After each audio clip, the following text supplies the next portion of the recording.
savons, cette école, comme je l'ai rappelé tantôt, est un des maillons essentiels de la montée en puissance de notre brigade nationale des sapeurs-pompiers. Cette école vient donc à son heure.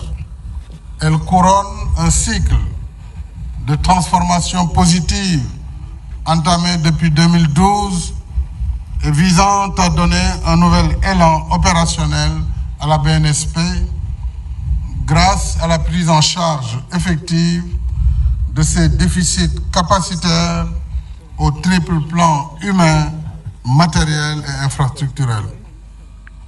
Les résultats obtenus jusque-là sont encourageants. En ce qui concerne les personnels, les effectifs sont passés de 3100 à 5700 sapeurs-pompiers. Cette tendance à la hausse sera maintenue grâce au plan de recrutement annuel des militaires du rang qui avoisine les 600 recrues contre 150 il y a 10 ans.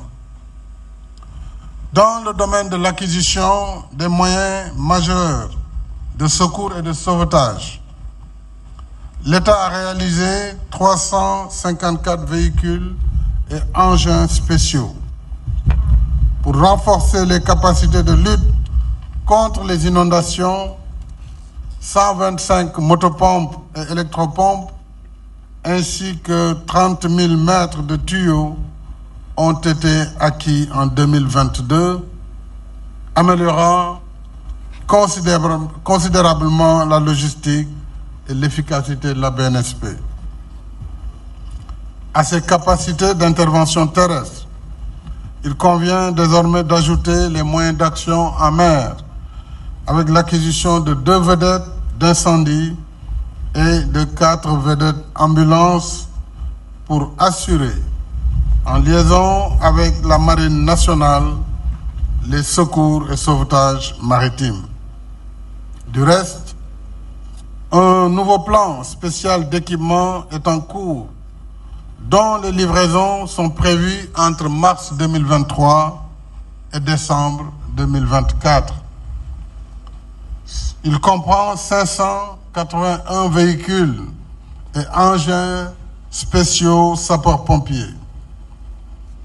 En termes de renforcement de la couverture sécuritaire, j'ai voulu que l'effort de l'État dans ce domaine soit visible sur l'étendue du territoire national.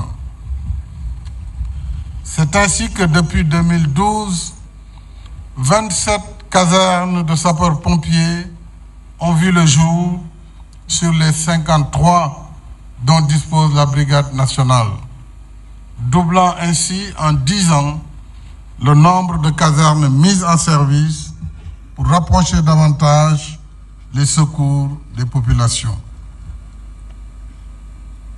Tout cet effort d'équipement et d'implantation a permis une restructuration plus diversifiée et plus cohérente. Ainsi, d'un groupement articulé en 6 sous-groupements, nous sommes passés à une brigade nationale composée de 8 groupements opérationnels, dont 6 d'incendie et de secours, un groupement de santé et secours médicaux et un groupement des unités spécialisées couvrant les domaines radiologiques, biologiques, chimiques, sauvetage, déblaiement aquatique et subaquatique.